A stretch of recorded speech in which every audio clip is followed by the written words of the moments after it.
Right, let's see who's coming online. What about Kendall? I don't want to Kendall doesn't want to be. seen.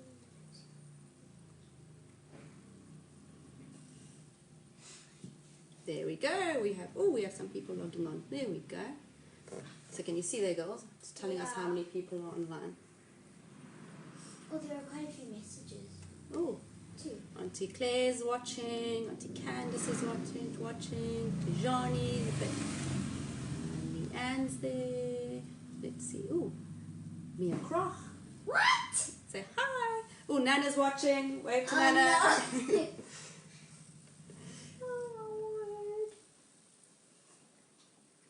Kalia's watching. Wave to Kalia. We can see you. There, Auntie Karen's watching. Wave to Auntie Karen. Oh, nuts. Is it on? Yeah, they can see you. They can hear What? you. Auntie Renata. Auntie Renata. Oh. And Angel's there. Hello, Angel. Who's Angel? Miss Southern's there, kids. Miss Southern's watching. Oh, Luke Prince. No! Oh, and the De Brutos are there. Good morning, De Bruto boys. Oh. Auntie Anne-Marie. Why? Oh, it must be Heather Gordon. Oh my word. I'm gonna watch it. Oh, hello, Ben and Aaron. Nice to see you. Mrs. Gassner. Good morning, Mrs. Gassner.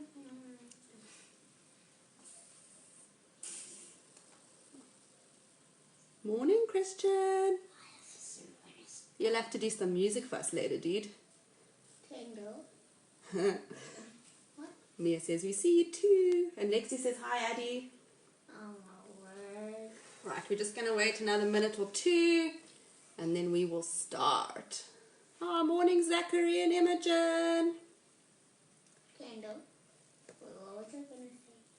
I forgot what I was saying. Hello, Erin. Which area? Erin Hook. You know Erin. She's one of the prefects. Oh. Hello, Auntie Liesel. Oh, yeah, I remember Aaron. Aaron? No. Oh. Right, we're just going to wait another 1 or 2 more minutes, and then we're going to start. Morning, Josh. And Clemmy and Fifi. Hello, Clemmy and Fifi. Sasha. Wow. Morning, Sash. Oh, Maya and Luke. Well, welcome. Oh, the hello girls. Which girls? Evangeline and Dominic. What? Why there's so many people? Nana says hello from the old people. Yeah, you could have. Hello, said- Holly and Riley. Well, yeah, I think you should have said that privately. It's okay. Nana put it on there, so. Right. So, before we start, good morning, Mrs. Ascot Evans. I need you with all this technical things. Right, so, morning everybody. We are going to start our little session of making cheese muffins today. Hello, Twinny. Just a heads up to the moms and grannies and dads, whoever's helping your kids. These classes are aimed at the little ones, so they are quite basic, using ingredients that we normally do have at home. They are quite basic. The kids can do them themselves, so they are perfectly capable. So try and let them work it out themselves. You don't really need to help them with the measuring and that. They will mess a little bit, but that's okay. That's what we're here for. We'll just clean it up afterwards. And yeah, we're going to start this week with the more basic recipes, and then next week I'll start doing a few more, wouldn't say complicated, but slightly more advanced recipes so the older kids can enjoy those ones. And yeah, should we get going? So I'm going to start off just explaining all the equipment that we need this morning. Just double check, kids, that you have what you need. So we all have our mixing bowls, And you should have your measuring spoons. We're only going to use the big 15 ml tablespoon today. That's the only one we're going to use out of our measuring spoons. Then you should have a nice mixing spoon, either a wooden spoon or a metal spoon. Either one will work perfectly. Then all my kids know from our classes we always use a knife, either a metal knife or a plastic one. It doesn't have to be sharp. We're not using sharp knives. Then we're going to use our graters. Any grater you have will do. And then our measuring cup. So our cup is, we're using a 60 ml measuring cup. And that's the only measuring cup we're going to use. And then we've got our little cupcake holders. We're using our fun monkey ones today. That's what we're going to use. And then your muffin tray. Right. So what you can do is, kids, ask your moms to put your oven on. We're going to preheat our ovens to 180 degrees so long, so you can get that going. I'm going to put mine on. Right, let's move the milk out the way because we don't need that right now. So we're going to start off, and I want you all to get your tablespoon out. Hopefully your moms put your self-raising flour into a bowl for you that's nice and easy to use. If not, and if it's still in your packet, it's okay. You can try and use it from that. You might just mess a little bit more. But we're going to use our self-raising flour. The kids that work with me normally know how to do this. We're going to do a nice big scoop of your self-raising flour. Remember, we're going to use the flat side of the knife, not the serrated side at the top, the flat side. Level your spoon out beautifully so that you have a perfect tablespoon of self-raising flour. And let me see who can answer this question. How many milliliters are in a tablespoon? Any guesses? How many milliliters in a tablespoon? Amber, Rose, and Christian should know, and Erin should know. We have 15 milliliters in a tablespoon. 15 milliliters. So you're going to add 3 tablespoons of self-raising flour into your mixing bowl. So a little bit of maths. 15 times 3 equals how many? Any guesses? Can you do it? Wait, what? 15 times 3?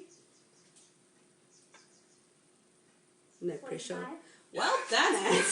Now on the spot, right. Well done. 45 milliliters of self-raising flour. So you can do that quickly. I'll let my girls go first. There we go, girls. Measure yours. Okay, so I'm going to give you a little bit of time. Nana, your maths.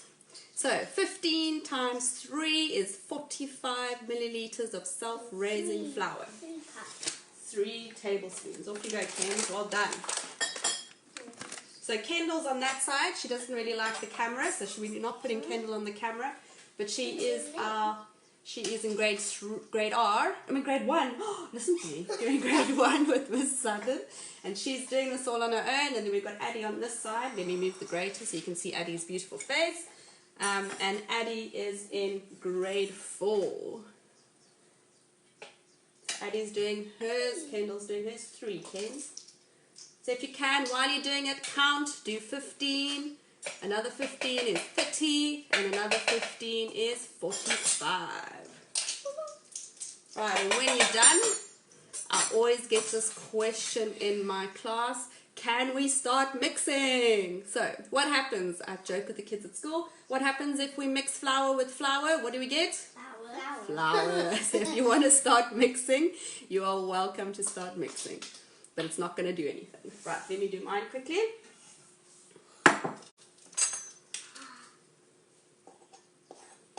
It doesn't matter how old you get, we always measure accurately because baking is all about ratios and science. So we need to make sure that our measuring is accurate. If it is accurate and perfect and good, then our baking should come out beautifully. Right, so has everyone got their 45 milliliters of self-raising flour? Right, now we're going to move on to our milk. Again, we are going to use our tablespoon to measure. So we're going to use our 15 ml tablespoon again. I did ask the moms earlier if they could decant the milk into a jug just to make it a little bit easier for the kids, because obviously using a big bottle like this is a bit hard to hold on to. So we're going to pour some milk into here. So with the measuring of the milk, this is normally where we do make a little bit of mess, because for the little ones, pouring is all part of a what can I say, it's a skill to learn, and it is a lot of concentration. So let the little ones do it. They can do it on their own. They'll know from my classes, we never dip our measuring spoon into our jug because you never get the correct measurement of the milk. So again, measuring needs to be accurate. So when you are going to pour it nicely into your tablespoon, and I want you to go as close to the top of the tablespoon as you can go. And once you've done that, you're going to pour it into your mixing bowl. But what I want you to do is never pour over your mixing bowl.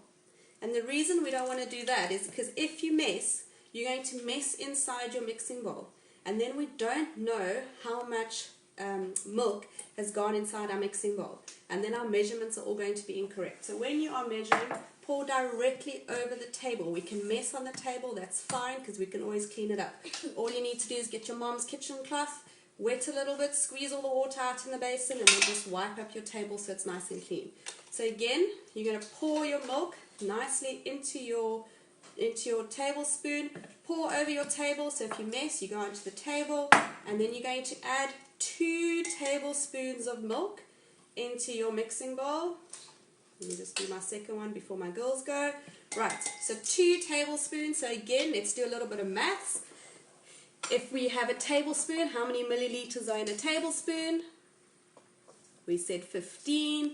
And if we are doing 2 tablespoons of milk, how many milliliters is that? Well done, Addie. We are doing 30 milliliters of milk. So off you go. Kens, you can go first. Right, so I see someone asked if you can just recap it quickly. Right, so we are doing 3 tablespoons of self-raising flour. So that's 45 milliliters of self-raising flour. And then, Kens, don't work over your bowl, sweet pea. Walk over the table. There we go. And then 2 tablespoons of milk. So that's 2 tablespoons, 30 milliliters of milk, 3 tablespoons of self-raising flour. And then you can mix, mix, mix, mix, mix. Mix with your wooden spoon or mix with your metal spoon, whichever one you have. You can start mixing.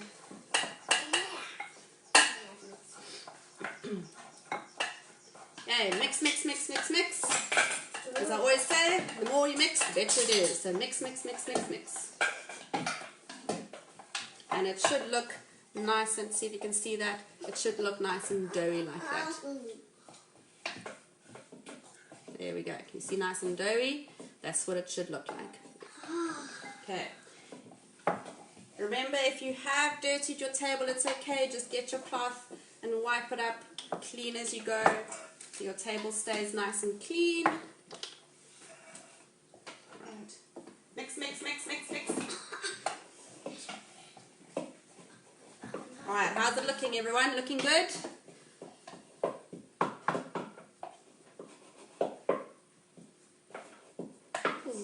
Good morning, Mrs. Black. Stuff. See? No, that's good. It's nice and beautiful. Right, now you can take your mixing bowl, you can move it out of the way. We are going to start with our cheese. So you can get your graters ready. With the cheese, if you would like to, you can grate the cheese directly onto the table. That's what we normally do in class. If you don't want to, you can get a bowl and you can put your grater on top of the bowl and grate straight onto the plate. Good morning, Laverne. Right, so with the grating of the cheese, I prefer to use, you can see that side, the long, thin, narrow side of your grater. Don't use the round one. That's your zester. Okay, that's used for hard skins, and if you use that one, your cheese is going to get stuck in there. You're not going to get it out. So we need the long, thin, narrow side of the grater. If your grater doesn't have that side and it's only got the big one, that's fine. You can use that one too. Okay, so we have a few little graters. So like this one, we have one of our little ones that only has a little section of that, so we're just going to use that section over there. So we're going to. So what I want you to do is I want you to grate your cheese. But now remember, when using the graters, always use your grater flat on the table so that it's nice and stable. It's not moving around. Don't work with your grater up in the air. We don't grate like this. And remember, when you're grating it, your grater is as sharp as a knife. So you can cut your fingers on here. So be very careful when you're grating. Don't rush it. Take your time. And remember, the motion is down and up in the air, down, up in the air.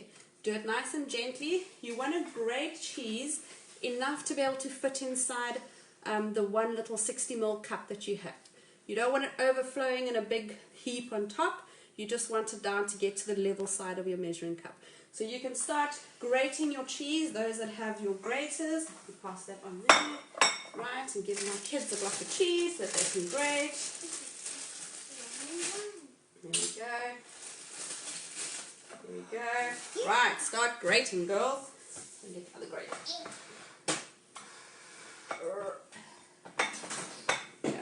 Okay, I'm going to use, I have a little Parmesan grater that I'm going to use.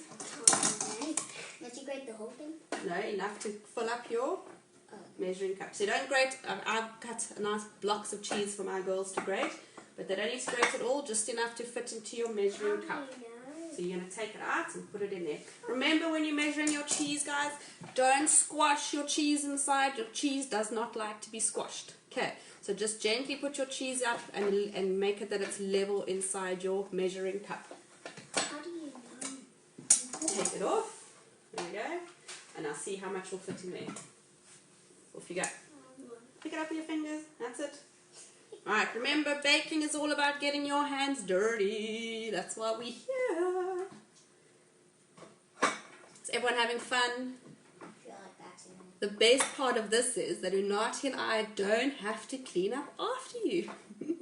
You're all going to do it yourselves today. Except us. No, you too. Aww. Right, Moms, no jokes though. The kids do know how to wash up, so when we're finished, I'll give them little instructions again about the washing up and cleaning up, but they do know how to do it. The little ones obviously just need a little bit more guidance, but the older ones know how to wash up. Is that enough? Good. I think so. I'll grate some quickly. Alright, I'm going to grate my cheese quickly. Kendall's measuring hers. That's perfect, Ken's. Okay, once you've grated your cheese, you can pop it into your mixing bowl with your batter. So pop it into your mixing bowl. Yep, beautiful, Kens. And then you can mix again. Okay, that should be enough for me. The rest of the block. Next, rest of the cheese, put it away, give it to your mom, because we're going to use some cheese on Wednesday, I think. Wednesday we're using cheese again. Yeah, it's a little bit more. There we go. No. Right, as can I have the cup? Right, let's measure mine. Beautiful, enough cheese. No. Right, add your cheese, and now I want you to mix. Mix it really well. You want that cheese to be nice and evenly through your batter. Right, now for the moms, if you can have a look at your kids' batter. It needs to be something like this, nice and a little bit sticky, so it still comes off on your finger. If it looks a little bit dry, just add a little bit of milk. If it looks too wet, add a little bit of flour again. Obviously, the kids' measurements are always different. It's just the way it is. And so normally Unati and I would walk around the class and we would just check the kids' batter so that they're all similar to this. And we would just help them to fix it and remedy it if need be. But that's what your batter should be looking like. Hope everybody's on the same spot. Oh, that looks good. That looks good. Right. Now, what I want you to do is I want you to get your cupcake holders out. Okay, whichever ones your mommy's got. I've got mine because I've got my monkeys. Okay, when you've got your cupcake holder, you can take all that batter that's in your bowl and I want you to empty it into your cupcake holder. Use your finger to help you get it off the spoon. Okay, so yes, your hands are going to get a little bit dirty, but that's the fun of it. Hope you all washed your hands before you started. And hope your hair's tied up, girls. And boys, if your hair's grown long. How long have we been off already? A week and a bit, eh? So, right, so once you've done it, it should be nicely in your cupcake holder like that. Okay. And then you can pop it inside your muffin tray. just wipe your hands up or wash your hands quickly. A lot of kids will probably not enjoy the tactile side of that. And if they don't, just let them go and wash their hands. Or lick them as my kids are doing. It's too late now. There we go. Right. So once your muffin is inside here in the muffin tray, that is done. That is your 3-ingredient cheese muffin. The cool thing about this muffin is we can add other ingredients to it. So if you'd like to, you can chop up a little bit of ham, put some ham in. You can fry up some bacon, put some bacon in. I saw a friend yesterday made beautiful bread with some biltong because she had biltong in the cupboard. So actually biltong would work fabulously with this too. You can chop up some biltong, pop it inside. It works really well with cheese. So you can pop that in, and then we are going to bake it. Once your oven is ready, you're going to bake it in the oven for about 20 to 25 minutes. Obviously, all the ovens do vary. My ovens at school, I have 6 different ovens. They are all different. I call them my old ladies because they take forever to warm up, and all of them bake differently. So you just need to give it a chance to have a look. Just have a look, they need to come out nice and golden brown. So 20 to 25 minutes. I'm going to pop mine in the oven, and in about 20 to 25 minutes time, once my oven's ready, I will go live again, just show you what my muffins look like. You can have a look and then enjoy them, and they're really nice when they come out warm out the oven, so try and eat them nice and warm. The cool thing about this is you can just make a couple, you don't have to make a whole batch. So if kids just want a little snack now in the afternoons, just whip this up quickly, pop it in the oven. Right, so cleaning up, the kids do know, nice warm soapy water, guys. 1 squirt of Sunlight liquid, remember that's the green bottle. Green bottle of Sunlight liquid. You only need 1 squirt, you don't need a lot. Put your hand in the water, shake up the water so you make all your bubbles in the water.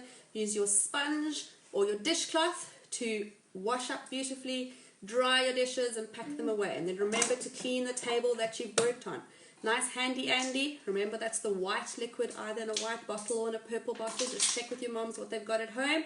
Handy Andy your table, wipe it beautifully, dry your table, pack all your dishes away, and you are good to go. And by the time you finish cleaning up, those muffins should be coming out of the oven. So thanks so much for joining us today. Tomorrow we are going to be making some piggy's ears and some Nutella twists, so that's going to be yummy. Don't forget to take your puff pastry out the freezer today so that it defrosts. Just pop it in the fridge, it'll defrost by tomorrow morning. Looking forward to seeing you. Please, if you have taken some photos, send me some. I'd love to see the kids. Miss you all lots. Nice to hear from all of you. Thanks for supporting us. Hope tomorrow to see you all again. Right, say bye, girls.